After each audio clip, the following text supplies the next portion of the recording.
2023 has been a flourishing year for gacha games. Great gachas were released left and right, so many in fact that it was much harder for one to stand out above all. While only a few managed to do that, even less managed to get a lot of excitement for the game before it even released. One of those games that certainly managed to do this is Reverse 1999, and what a coincidence that is, that they are also the sponsor of this video, helping me pay for my future JPEG collection. Reverse 1999 is set to come out on the 26th of October, and I was specifically asked to say, you can pre-register now for Reverse 1999. Click the link in the description down below to get your free 5-star character and get up to 73 summons. That certainly was the most sponsored line I ever said in my career. So what exactly is Reverse 1999? It is a 20th century time-travel strategic RPG developed by Blue Poch.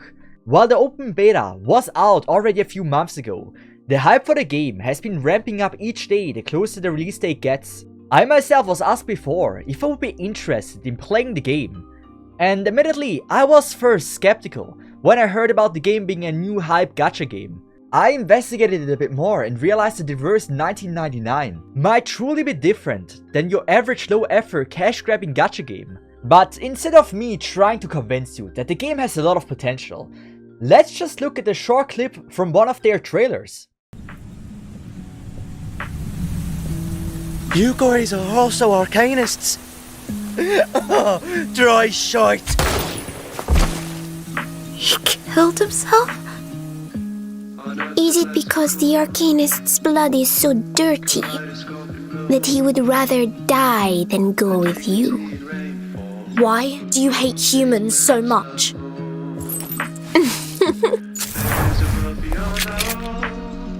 In this massacre in history, who should be killed?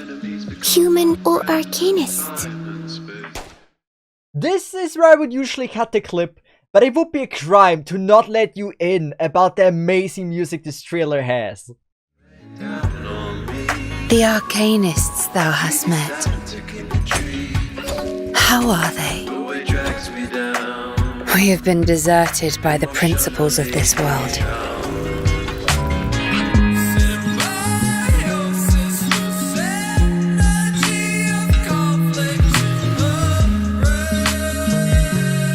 The absurdities will transform into a storm that shall cleanse the world. For only those who survive the contest. You might now get why so many have high hopes for the game like me, and I urge you to watch some more trailers to get a better feeling what this game is really about. But let's start from the beginning. What makes this game so different compared to many of its competitors is the very interesting setting they choose to go with.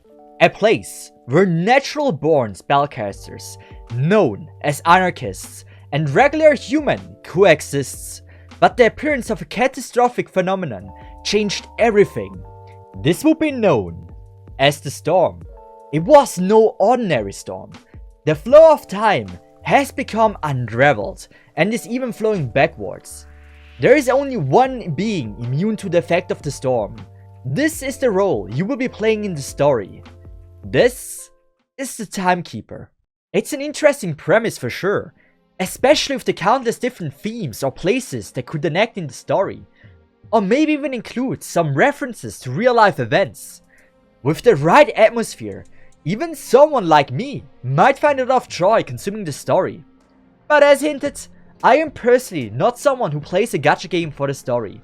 I have 3 important things that make or break a game for me. One of those things is if I like the characters. The soul of every gacha game are the characters. If I'm not liking them, then there's no way I would enjoy playing it. If there are no characters you would want to get, why even play a gacha game in the first place? At least this is what I think. When I was first looking through their character lineup, I realized one thing. Their artists were not given a lot of instructions on what they wanted, and so very unique looking waifus in those bandos came out. Like, well, this TV waifu for example, or whatever this is. But obviously I didn't fall in love with every character. Not surprising, I was never much of a furry guy, so the donkey just won't do it for me. But by scrolling through their lineup, I really liked the variety of what they had to offer. But what kind of character review would it be if I were not to show you my personal favorites? One that immediately stood out to me was Voyager. I assume she will be one of the most loved characters in the beginning of the game. I especially love her gentle facial expression and how well the color combination works with the maid-like outfit. The other characters I will likely aim for at the start are Lilia. Why, you might ask? Let's be honest, she just looks super cool. So Neto is another one I would like to get, which I'm guessing is also one of the main girls in the game. And lastly, Centurion. Pretty sure I wanted to explain why that is. What makes their characters stand out so much is the fact that they're based on certain time eras, and it reflects in their outfits and styles. For example, you can clearly see that she is based on the 50s Hollywood style. There are many more I really liked, but I don't have the entire day talking about my well-guarded taste in waifus. But hey, here's an apple and a tie. Yes, this is a character. Don't ask me why, I don't know. The second most important thing to me is the gameplay. I was one of the few creators missing out on the beta, since I was very busy at the time. And as you can imagine, I regret it a lot now. It would have also made it much easier to talk about every point in the video, without having to research so much. My only chance to know more about its gameplay was to take my time and watch as many videos of the game as possible. Turn-based games are usually very difficult to make it visually appealing for a casual viewer on YouTube. I wasn't even sure if this is the point I should be talking about before my research. Once I started watching all the videos, my concerns flew away immediately. Not only does the gameplay look very interesting, with cards and different abilities, the visual effects really stood out to me a lot. I can't wait to try the game out myself to truly see how it is. I have played games in the past that gave this very mysterious vibe before, and I absolutely love them. If Reverse 1999 can captivate this feeling in battle, and this in a gacha game, I will likely enjoy it a lot when I'm playing it during my free time. But there is one final point I would like to touch on. The third thing that is very important to me when I decide if I would like to play a game or not. It is the atmosphere and the art style. I briefly touched on that before, but this has been a deal breaker for me in the past. I can't deal with games that are always trying to force a happy mood on you or something similar. I am a massive fan of the mystery and adventuring vibe.